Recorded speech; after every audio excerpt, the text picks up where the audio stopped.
नमस्कार साथियों, कैसे हैं आप सभी। तो आज से एक नया टॉपिक शुरू कर रहे हैं, वायुमंडलीय दाब अथवा एटमॉस्फेरिक प्रेशर। तो वायुमंडलीय दाब या वायु दाब की बात करते हैं हम लोग। वायु दाब या वायुमंडलीय दाब,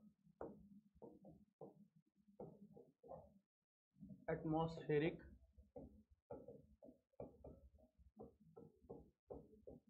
प्रेशर। ठीक है। वायुमंडलीय दाब या वायु दाब दो शब्द हैं। एक तो है वायु, और आप जानते हैं वायु का क्या है, तो हम कह सकते हैं वायु है गैसों का समांगीय मिश्रण। तो वायु है क्या, हम कह रहे हैं गैसों का समांगी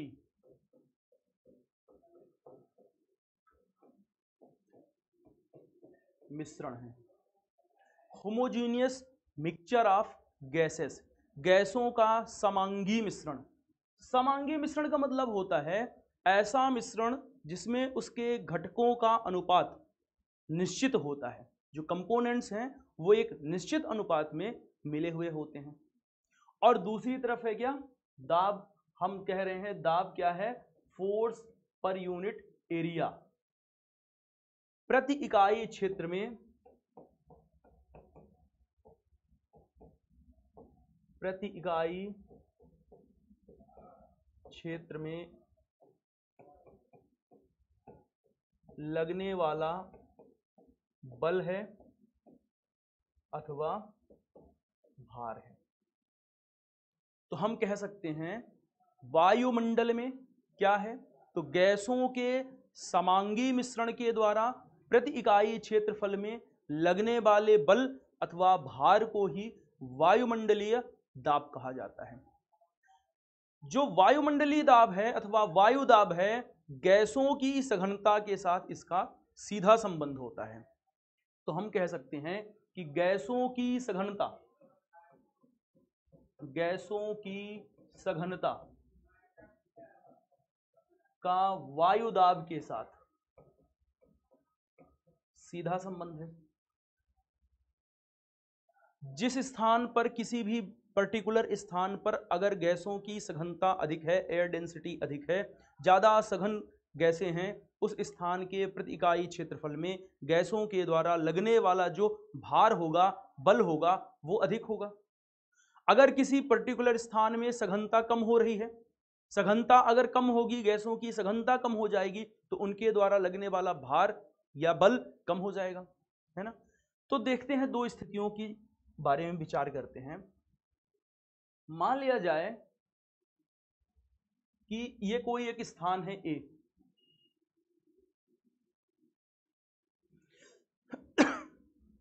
इस स्थान से वायु ऊपर की ओर उठ रही है।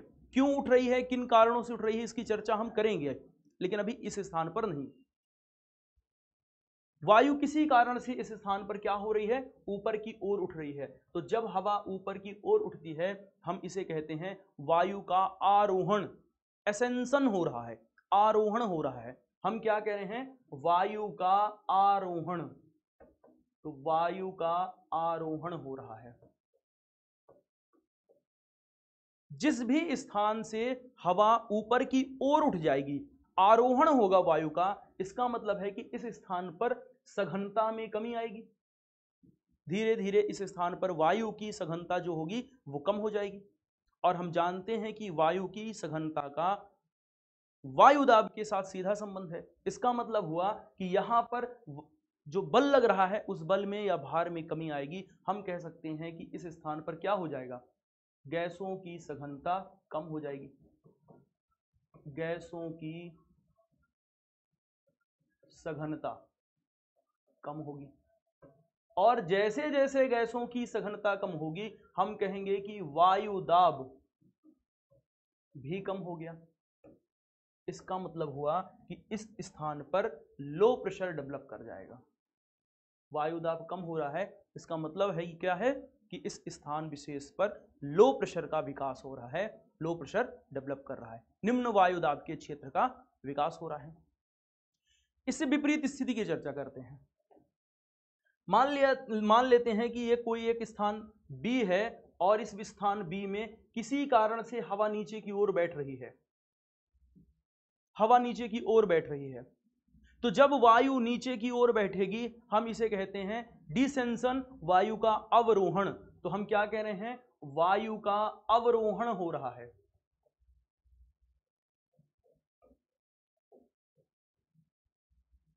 इनकी चर्चा हम आगे करेंगे, टेम्परेचर फैक्टर क्या होता है, डेंसिटी फैक्टर क्या होता है, किस प्रकार से वर्क करता है। तो अगर किसी स्थान पर हवा नीचे की ओर बैठी, हम कह रहे हैं कि वायु का अवरोहण हो गया। और वायु का अवरोहण अगर हो रहा है तो वायु के अवरोहण का मतलब है कि इस स्थान विशेष में वायु की सघनता बढ़ने लग जाएगी। हम क्या कहेंगे कि यहां पर गैसों की सघनता अथवा वायु की सघनता में क्या हो गई, गैसों की सघनता बढ़ गई। और जब गैसों की सघनता बढ़ेगी तो वायु दाब भी बढ़ जाएगा, इनके द्वारा लगने वाला भार भी अधिक हो जाएगा। इसका मतलब है कि इस स्थान पर अधिक वायु दाब के क्षेत्र का विस्तार होगा, यानी इस स्थान पर हाई प्रेशर डेवलप हो जाएगा। पृथ्वी की सतह हम क्या देख रहे हैं, दो स्थान हैं और दो स्थान में क्या है, कहीं पर लो प्रेशर डेवलप हुआ है और कहीं पर हाई प्रेशर का क्षेत्र बना हुआ है। दो अलग अलग वायु दाब में अंतर वाले स्थान हैं। वायु दाब में अंतर के कारण, ये जो वायु दाब में अंतर की स्थितियां उत्पन्न हुई, इन वायु दाब में अंतर की स्थितियों के कारण एक बल उत्पन्न होता है, इसे कहते हैं वायु दाब प्रवणता बल। क्या है, तो हम कह रहे हैं वायु दाब में अंतर, वायु दाब में अंतर अथवा प्रवणता, हम इसे ग्रेडियंट भी कह सकते हैं। ग्रेडियंट के कारण उत्पन्न बल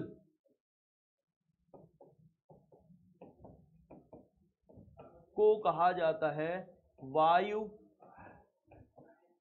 दाब प्रवणता बल, प्रेशर ग्रेडियंट फोर्स, या इसे पीजीएफ भी कहा जाता है। वायु दाब प्रवणता बल या प्रेशर ग्रेडियंट फोर्स अथवा पीजीएफ कहा जा रहा है। पीजीएफ है क्या, तो हम कह रहे हैं वायु दाब में अंतर की स्थितियों के कारण उत्पन्न होने वाला एक प्रकार का बल है वायु दाब प्रवणता बल अथवा प्रेशर ग्रेडियंट फोर्स, पीजीएफ। जो ये बल उत्पन्न हो रहा है, जो वायु दाब प्रवणता बल है अथवा प्रेशर ग्रेडियंट फोर्स है, ये पीजीएफ दो तरह से कार्य करता है। इसके दो महत्वपूर्ण रोल हैं पीजीएफ के। तो अगर हम बात करें पीजीएफ की, प्रेशर ग्रेडियंट फोर्स की, तो प्रेशर ग्रेडियंट फोर्स वायु की गति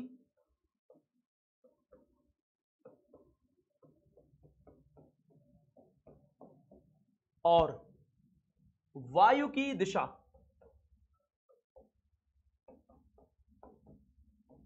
दोनों का निर्धारण करता है।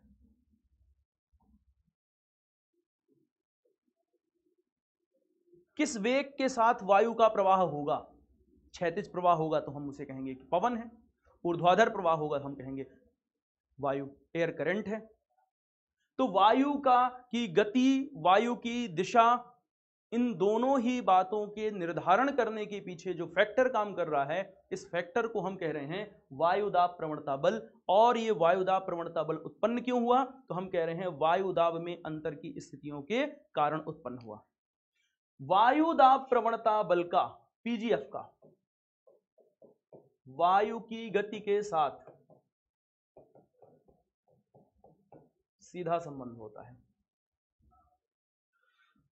जितना ज्यादा पीजीएफ प्रभावशाली होगा उतने ही वेग के साथ वायु चलेगी, पवन चलेगी, वायु की गति उतनी ही अधिक होगी। तो दाब प्रवणता बल जितना ज्यादा प्रभावशाली होगा, पवन उतनी ही तीव्र गति से चलेगी, वायु उतनी ही तेजी से चलेगी। ठीक, अगर हम मानते हैं कि पृथ्वी की सतह पर है कोई क्षेत्र है और इस स्थान पर जो वायु दाब है, ये मान लिया जाए कि इस स्थान पर 1000 मिलीबार का क्षेत्र है। एक और क्षेत्र है, यहां पर भी लगभग 1000, ये भी 1000 मिलीबार का क्षेत्र है। इस स्थान पर जो क्षेत्र होगा, बाहर निकल लेंगे तो इस स्थान पर जो क्षेत्र है ये है 996 मिलीबार। इधर भी क्या है, तो यहां भी है 996 मिलीबार। इधर हम पहुंच रहे हैं तो यहां हमें जो मिल रहा है ये है 992, यहां पर है 992 मिलीबार। ऐसे करते हुए घटते जा रहे हैं क्रमशः। कहीं दूर जाकर के हम क्या देख रहे हैं कि इस स्थान पर जो वायु दाब का है वो लगभग 700 मिलीबार के आसपास है। यहां पर लगभग कितना है, 700 मिलीबार के आसपास। समान वायु दाब वाले क्षेत्रों को मिलाते हुए जब हम एक काल्पनिक रेखा खींचते हैं तो इसे कहा जाता है आइसोबार अथवा समदाब रेखा। इस प्रकार से समान वायु दाब वाले क्षेत्रों को मिलाते हुए हम क्या कर सकते हैं, तो हम समदाब रेखाओं को खींच सकते हैं।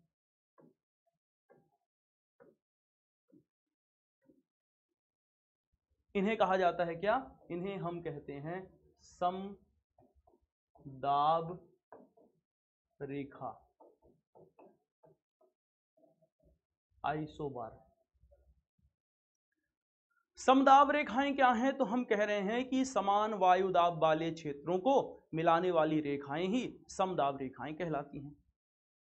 तो दाब प्रवणता बल अथवा वायु दाब प्रवणता बल जिसे हम पीजीएफ कह रहे हैं, पीजीएफ इन समदाब रेखाओं के लंबवत उच्च वायु दाब, इधर देखिए ये 1000 मिलीबार का क्षेत्र है, इधर 700 मिलीबार का क्षेत्र है, तो यहां पर कहीं पर हाई प्रेशर का होगा क्योंकि ये अधिक वायु दाब वाला क्षेत्र है। यहां पर कहीं पर क्या होगा, ये लो प्रेशर यानी कि निम्न वायु दाब वाला क्षेत्र है इसकी तुलना में। तो हम क्या कह रहे हैं, हम कह रहे हैं कि उच्च वायु दाब से निम्न वायु दाब की ओर समदाब रेखाओं के लंबवत जो बल काम करता है, इस बल को ही पीजीएफ कहते हैं, जो वायु दाब में अंतर की स्थितियों के कारण उत्पन्न हो रहा है। तो वायु दाब प्रवणता बल वायु दाब में अंतर की स्थितियों के कारण उत्पन्न होने वाला बल है, जो कि उच्च वायु दाब वाले क्षेत्रों से निम्न वायु दाब वाले क्षेत्रों की ओर समदाब रेखाओं के लंबवत कार्य करता है। इस समदाब प्रवणता बल के कारण, इस प्रेशर ग्रेडियंट फोर्स के कारण वायु की दिशा उच्च वायु दाब के क्षेत्र से निम्न वायु दाब के क्षेत्र की ओर होती है। तो वायु की दिशा को भी यह निर्धारित करता है और इस बल के प्रभाव के कारण वायु की दिशा उच्च वायु दाब के क्षेत्र से निम्न वायु दाब के क्षेत्र की ओर होती है, हाई प्रेशर के क्षेत्र से लो प्रेशर के क्षेत्र की ओर होती है। ठीक है। अच्छा, जो पवनें चलेंगी, इन पवनों की दिशा को प्रभावित करने वाला एक और कारक है जिसकी चर्चा हम करेंगे। मैंने बताया था अर्थ की जो अर्थ मोशन थे, और वहां पर मैंने बताया था डेली मोशन ऑफ अर्थ, और ये बताया था कि एक डिफ्लेक्टिव फोर्स जनरेट होता है, जिस डिफ्लेक्टिव फोर्स को कहते हैं कोरियोलिस फोर्स, जो कि विक्षेप उत्पन्न करने का कार्य करेगा, जिसकी चर्चा हम डिटेल में करने वाले हैं। इस स्थान पर हमने क्या समझा, हमने ये समझा कि वायु दाब में जो अंतर की स्थितियां बन रही हैं, इन वायु दाब में अंतर की स्थितियों के कारण एक बल उत्पन्न हुआ जो कि पीजीएफ कहलाता है, प्रेशर ग्रेडियंट फोर्स कहलाता है, और ये उच्च वायु दाब के क्षेत्र से निम्न वायु दाब के क्षेत्र की ओर समदाब रेखाओं के लंबवत कार्य करता है। इसलिए ये बल क्या है, वायु की दिशा का भी निर्धारण करता है। इसी बल के प्रभाव से उच्च वायु दाब से निम्न वायु दाब की ओर वायु प्रवाह होता है। दूसरी ओर ये बल जितना प्रभावशाली होगा, वायु में उतनी ही तीव्रता के साथ गति आएगी, उतनी ही तीव्रता से वायु प्रवाह होता है। इस बात को भी हमने समझ लिया। अब हम लोग एक बात समझते हैं तापमान वायुदाब संबंध की, कि तापमान और वायुदाब के मध्य कैसा संबंध बनता है।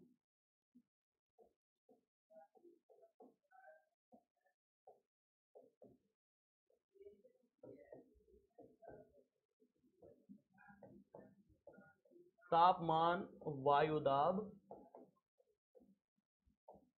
संबंध,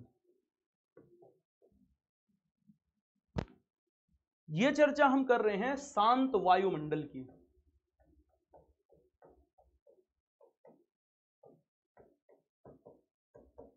अभी एटमॉस्फेरिक कंडीशन हमें पढ़नी है, बैरोट्रॉपिक एंड बैरोक्लिनिक एटमॉस्फेयर के बारे में। थोड़ा सा परिवर्तन होगा उस स्थान पर, देखेंगे उसके भी बारे में। फिलहाल शांत वायुमंडल में अगर हम तापमान वायुदाब संबंध की बात करें तो अगर किसी क्षेत्र में तापमान अधिक है, अधिक तापमान का क्षेत्र है, तापमान अधिक होगा, हवा गर्म होगी, और गर्म होगी तो फैलेगी, गर्म होकर के फैलेगी, यानी हम कह सकते हैं वायु के आयतन में वृद्धि होगी। वायु का आयतन क्या हो जाएगा, हम कह रहे हैं वायु का आयतन बढ़ेगा, और वायु का आयतन बढ़ रहा है, फैल रही है हवा। फैलने का मतलब है कि डेंसिटी कम हो गई। डेंसिटी कम हुई, हम कह रहे हैं वायु की सघनता में कमी आ गई। क्या हो गया, वायु की सघनता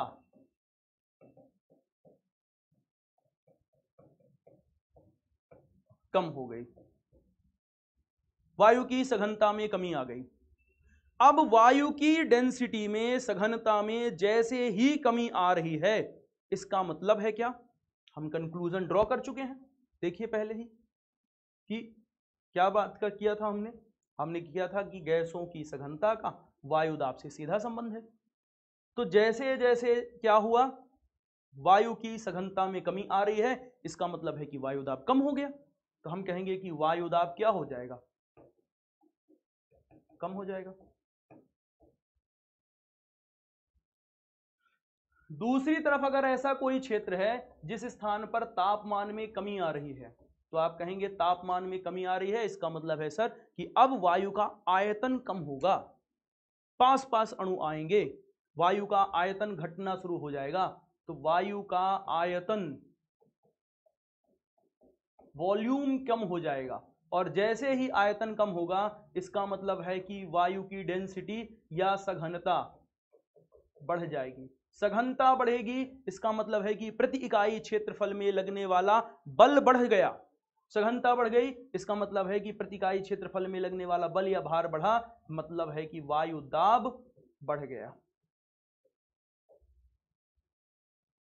तो इस पूरे डिस्कशन से हम एक निष्कर्ष तक पहुंच सकते हैं, और निष्कर्ष हमारा क्या है कि शांत वायुमंडल का अगर क्षेत्र है, अगर कोई ऐसी स्थितियों का निर्माण हो रहा है, हम क्या डिस्कशन कर सकते हैं, निष्कर्ष निकाल सकते हैं कि तापमान और वायुदाब के मध्य एक प्रकार से इनवर्स रिलेशन डेवलप हो रहा है, एक प्रकार से व्युत्क्रमानुपातिक संबंध बन रहा है, इनवर्स रिलेशन बढ़ रहा है। तापमान अगर कहीं पर बढ़ेगा, इसका मतलब है उस क्षेत्र में निम्न वायुदाब के क्षेत्र का विकास होगा। अगर तापमान कहीं पर घटेगा, इसका मतलब है कि इस क्षेत्र में क्या होगा, उच्च वायुदाब के क्षेत्र का विकास होगा। अब देखिए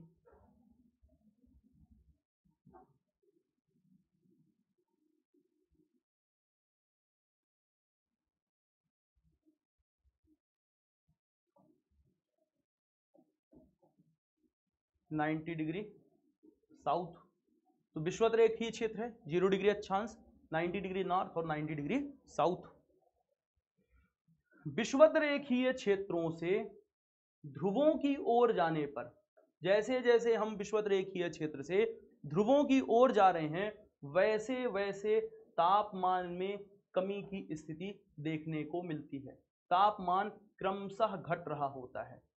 क्यों ऐसा होता है, तो विषुवत रेखीय क्षेत्रों से ध्रुवीय क्षेत्रों की ओर जाने पर आपतन कोण के मान में क्रमशः कमी आती है।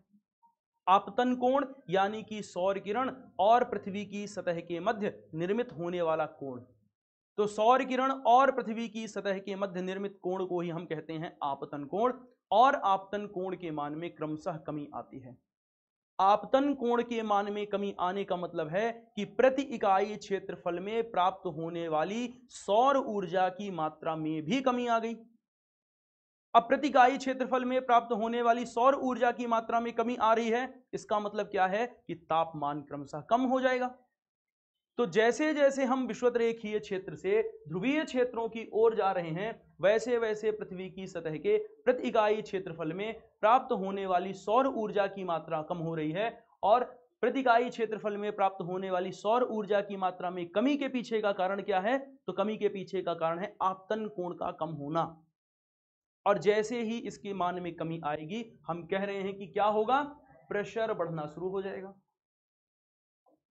प्रेशर क्या होना चाहिए? बढ़ना चाहिए, होना चाहिए। यह तापमान वायुदाब संबंध कह रहा है। तो उच्च वायु अधिक तापमान वाले विषुवतरेखीय क्षेत्र में निम्न वायुदाब की पेटी का विकास होना चाहिए इस क्षेत्र में, और निम्नतम तापमान वाले ध्रुवीय क्षेत्रों में उच्च वायुदाब की पेटी का विकास होना चाहिए। यहां पर हाई प्रेशर बेल्ट का विकास हो जाना चाहिए। कुल मिलाकर के क्या निष्कर्ष हम निकाल सकते हैं कि तापमान वायुदाब संबंध यह कह रहा है कि अधिक तापमान वाले विषुवतरेखीय क्षेत्रों से ध्रुवीय क्षेत्रों की ओर जाने पर, या निम्न तापमान वाले ध्रुवीय क्षेत्रों की ओर जाने पर चूंकि तापमान में कमी आती है, इसलिए पृथ्वी की सतह पर 3 तापीय जनित वायुदाब की पेटियों का विकास होना चाहिए। विषुवतरेखीय क्षेत्रों में निम्न वायुदाब वाली पेटी और ध्रुवीय क्षेत्रों में उच्च वायुदाब वाली पेटी का विकास होना चाहिए। किंतु वास्तव में ऐसा पृथ्वी की सतह पर नहीं होता, बल्कि पृथ्वी पर 3 की जगह 7 आदर्श वायुदाब की पेटियों का विकास होता है। अब हम इसकी चर्चा करते हैं कि वाकई में ऐसा होता कैसे है, किस प्रकार से 7 आदर्श वायुदाब की पेटियों का निर्माण पृथ्वी की सतह पर होता है। ठीक है, इस पर विचार करते हैं।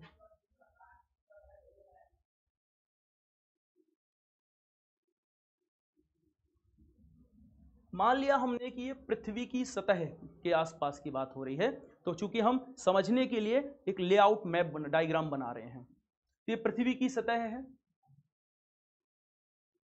ये जो क्षेत्र है, ये हम कह रहे हैं कि ये है क्षोभ सीमा। ये क्षोभ सीमा है यहां पर, अथवा ट्रोपोपॉज है।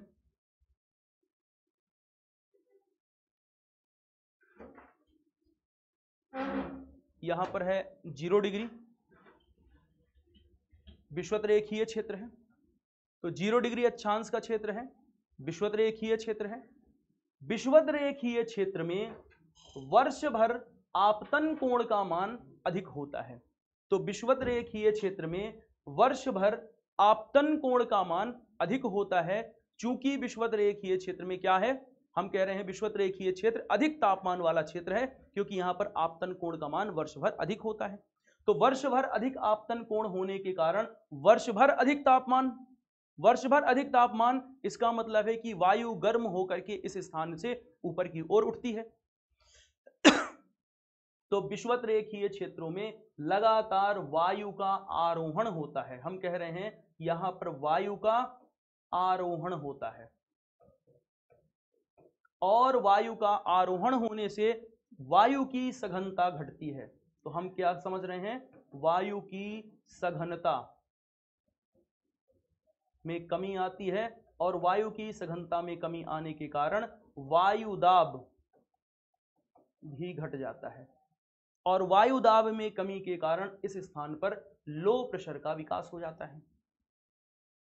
तो विषुवतरेखीय क्षेत्रों में निम्न वायुदाब की पेटी का विकास हो रहा है। विषुवतरेखीय क्षेत्र से ऊपर उठने वाली वायु जो क्षोभ सीमा के समीप पहुंचती है, क्षोभ सीमा के समीप पहुंचकर डाइवर्जन हो जाता है इस वायु का, ध्रुवीय क्षेत्रों की ओर फैलना प्रारंभ करती है। तो विषुवत रेखीय क्षेत्रों में क्षोभ सीमा के समीप पहुंचने वाली वायु, चूंकि यहां वायु भर रही होती है, इसलिए इस तल पर हाई प्रेशर का विकास हो जाता है और इस हाई प्रेशर के केंद्र से हवाएं बाहर की ओर निकलना प्रारंभ करती हैं, जो कि ध्रुवीय क्षेत्रों की ओर फैलने लगती हैं। अब एक बात समझते हैं, पृथ्वी वृत्ताकार मार्ग में चक्कर काट रही है, यानी घूर्णन कर रही है, ऐसे घूर्णन कर रही है पश्चिम से पूर्व की ओर। जब भी कोई पिंड वृत्ताकार मार्ग में चक्कर काट रहा होता है तो वो केंद्र की ओर एक बल लगाता है। इस बल को हम कहते हैं सेंट्रीपिटल फोर्स, अभिकेंद्रीय बल, सेंट्रीपिटल फोर्स कहते हैं। और सेंट्रीपिटल फोर्स इक्वल टू होता है mv²/r। केंद्र की ओर एक बल लग रहा है जिसे हम कह रहे हैं सेंट्रीपिटल फोर्स, अभिकेंद्रीय बल। पृथ्वी के लिए m मास है, फिक्स है, गति है, जिस वेग से पृथ्वी चक्कर काट रही है, घूम रही है, वो भी फिक्स है। तो बल और त्रिज्या के मध्य में हम कह सकते हैं एक प्रकार से इनवर्स रिलेशन बन रहा है। विषुवत रेखीय क्षेत्र में रेडियस सबसे अधिक है, तो केंद्र की ओर लगने वाले बल का प्रभाव सबसे कम है। लेकिन जैसे जैसे हम ध्रुवीय क्षेत्रों की ओर बढ़ रहे हैं, ध्रुवीय क्षेत्रों की ओर बढ़ने पर इस अभिकेंद्रीय बल का प्रभाव बढ़ने लग जाता है, सेंट्रीपिटल फोर्स का मान बढ़ने लग जाता है। तो इस अभिकेंद्रीय बल के प्रभाव के कारण विषुवत रेखीय क्षेत्र से ऊपर उठ करके फैलने वाली वायु, जिसका अपसरण हो रहा है ध्रुवीय क्षेत्रों की ओर, ये हवा इस अभिकेंद्रीय बल के प्रभाव से नीचे सतह की ओर बैठना प्रारंभ करती है, सतह की ओर बैठती है।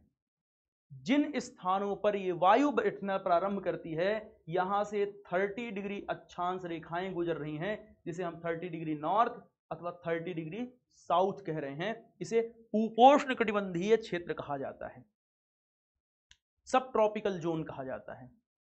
तो सब ट्रॉपिकल क्षेत्र जोन में अथवा उपोष्णकटिबंधीय क्षेत्रों में पृथ्वी के घूर्णन के कारण उत्पन्न अभिकेंद्रीय बल के प्रभाव से वायु का अवरोहण हो रहा है। हम क्या कह रहे हैं, यहां पर वायु का अवरोहण हो रहा है। तो जब वायु का अवरोहण होगा, इसका मतलब है कि वायु की सघनता बढ़ जाएगी, और वायु की सघनता बढ़ने का मतलब ही है कि वायु दाब बढ़ गया। तो उपोष्णकटिबंधीय क्षेत्र ऐसे क्षेत्र हैं जहां पर हाई प्रेशर का विकास हो जाता है, इस स्थान पर हाई प्रेशर बन जाता है उपोष्णकटिबंधीय क्षेत्रों में, उच्च वायुदाब की पेटियों का विकास हो जाता है। अब एक बात और समझते हैं, इधर कहीं मान लिया जाए कि 90 डिग्री का क्षेत्र है, ध्रुवीय क्षेत्र है, यहां पर 90 डिग्री नॉर्थ का एरिया है, और इस स्थान पर है आपका 90 डिग्री साउथ। ध्रुवीय क्षेत्रों में निम्नतम तापमान वाला क्षेत्र है, हवाएं ठंडी होती हैं और वायु ठंडी होकर के सतह की ओर बैठना प्रारंभ करती है, ठंडी हो जाती है, भारी हो जाती है, और ठंडी होती है, भारी होती है, और भारी होकर के सतह की ओर बैठना शुरू करती है। तो हम कह रहे हैं कि वायु का अवरोहण होता है। और ये अवरोहण क्यों हो रहा है, अवरोहण हो रहा है क्योंकि हवा ठंडी है, भारी है, और भारी होकर के सतह की ओर बैठ रही है। और जब सतह की ओर बैठेगी यानी कि वायु की सघनता बढ़ जाएगी, और सघनता बढ़ जाएगी तो उच्च वायुदाब का विकास हो जाएगा। इस उच्च वायुदाब के केंद्र से पुनः वायु का डाइवर्जन होगा, अपसरण प्रारंभ हो जाएगा, यहां से भी वायु का अपसरण होगा। इस उच्च वायुदाब के केंद्र से भी हवा बाहर की ओर निकलेगी। तो दोनों हवाएं, जो एक उपोष्णकटिबंधीय उच्च वायुदाब के क्षेत्र से जा रही है ध्रुवीय क्षेत्रों की ओर, और एक जो ध्रुवीय क्षेत्र से जा रही है निम्न अक्षांशों की ओर, ये दोनों ही स्वभाव की हवाएं उपध्रुवीय क्षेत्रों में आपस में मिलती हैं, और उपध्रुवीय क्षेत्रों में विपरीत स्वभाव की हवाएं मिलती हैं और मिलने के पश्चात टकराती हैं। क्योंकि ये जो इस स्थान से हवा आ रही है उपोष्णकटिबंधीय उच्च वायुदाब के क्षेत्र से, अपेक्षाकृत ये निम्न अक्षांश से आ रही है और जा रही है अपेक्षाकृत उच्च अक्षांश की ओर, यानी गर्म हवा होगी। आगे चर्चा करेंगे इनके बारे में क्या है। इनका कॉन्सेप्ट, वेस्टर्लीज का कॉन्सेप्ट, पोलर ईस्टर्लीज का कॉन्सेप्ट, इनके बारे में डिटेल में हमें चर्चा करनी है। दो विपरीत स्वभाव की हवाएं इस स्थान पर आईं और टकरा गईं। टकराने के पश्चात वायु ऊपर की ओर उठती है, आरोहित होना प्रारंभ करती है।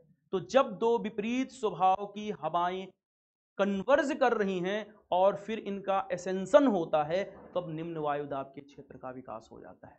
तो हम क्या कह रहे हैं, इस स्थान पर जहां पर 60 डिग्री अक्षांश रेखाएं हैं, यहां पर क्या है, तो वायु का अभिसरण व आरोहण, वायु का अभिसरण और आरोहण होता है। अभिसरण और आरोहण होने के कारण लो प्रेशर विकसित हो जाता है। इस स्थान पर निम्न वायुदाब के क्षेत्र का विकास हो जाता है। तो उपध्रुवीय क्षेत्रों में क्या है, तो उपध्रुवीय क्षेत्रों में लो प्रेशर का विकास हो रहा है 60 डिग्री साउथ, वायु के अभिसरण और आरोहण के कारण। यह हवा पुनः फैलेगी और यहां पर कन्वर्ज करेगी। यहां हाई प्रेशर रहा होगा और यहां पर लो प्रेशर, चूंकि हवा नीचे बैठ रही है, फिर यहां पर लो प्रेशर इस तल की तुलना में। अगर इन तलों की तुलना करें तो इस स्थान पर भी ऐसे ही निष्कर्ष निकाल सकते हैं। हवा बाहर की ओर निकलेगी तो यहां कहीं पर हाई प्रेशर और यहां पर लो प्रेशर, और इस स्थान पर हाई प्रेशर इस तल में, यानी कि कौन सा तल है, क्षोभ सीमा के पास का तल। तो देखिए, कुल मिलाकर के पृथ्वी की सतह पर 0 डिग्री अक्षांश के पास निम्न वायुदाब के बेल्ट का विकास हुआ, उपोष्णकटिबंधीय क्षेत्रों के पास उच्च वायुदाब के क्षेत्र का विकास हुआ, उपध्रुवीय क्षेत्रों के पास निम्न वायुदाब के क्षेत्र का विकास हुआ, और ध्रुवीय क्षेत्रों के पास उच्च वायुदाब के क्षेत्र का विकास हुआ। इस कोशिका को, इस पूरे व्यवस्था का अध्ययन किया था हेडली और फेरल साहब ने मिलकर के। तो उन्हीं के नाम पर इन सेल का नाम रखा जाता है। इसे कहते हैं हेडली सेल, इसे कहते हैं फेरल सेल, और इसे कहा जाता है पोलर कोशिका अथवा पोलर सेल। तो कुल मिलाकर के हम क्या डिस्कस कर लिए, निष्कर्ष तक पहुंच चुके हैं कि हमारा निष्कर्ष ये है कि पृथ्वी की सतह पर 3 तापीय जनित वायुदाब की पेटियों का विकास नहीं होता, बल्कि पृथ्वी की सतह पर 7 आदर्श वायुदाब की पेटियों का निर्माण हो रहा है। आप देख सकते हैं ये 0 degree, 30 degree north, 30 degree south, 60 degree north, 60 degree south, 90 degree north, 90 degree south. विषुवत-रेखीय क्षेत्र में लो प्रेशर, उपोष्णकटिबंधीय क्षेत्र में हाई प्रेशर, उपध्रुवीय क्षेत्रों में लो प्रेशर और ध्रुवीय क्षेत्रों में हाई प्रेशर। हम कह रहे हैं कि पृथ्वी की सतह पर कुल मिलाकर के 7 आदर्श वायुदाब की पेटियां बनी, जहां पर विषुवत रेखीय क्षेत्र में विकसित वायुदाब की पेटी को विषुवत रेखीय निम्न वायुदाब की पेटी कहते हैं। 30 डिग्री अक्षांश के पास जो उच्च वायुदाब की पेटी बनी, इसे कहते हैं उपोष्णकटिबंधीय सब ट्रॉपिकल हाई प्रेशर बेल्ट अथवा उपोष्णकटिबंधीय उच्च वायुदाब की पेटी। इसे कहते हैं सब पोलर अथवा हम कह सकते हैं उपध्रुवीय निम्न वायुदाब की पेटी, और इसे कहा जाता है ध्रुवीय उच्च वायुदाब की पेटी। ठीक है, तो कुल मिलाकर के हमने क्या देखा, तापमान वायुदाब संबंध जो बात कहता है उससे हट करके स्थितियां पृथ्वी की सतह पर वास्तव में देखने को मिलती हैं। और ये हमारा टॉपिक था। आगे के डिस्कशन में देखेंगे कि किस प्रकार के बल जो हैं प्रभावशाली होते हैं और पवन की दिशा में विक्षेप उत्पन्न होता है, और विक्षेप उत्पन्न होने के कारण कैसे ट्रेड विंड, वेस्टर्लीज और पोलर ईस्टर्लीज की उत्पत्ति होती है। Thank you.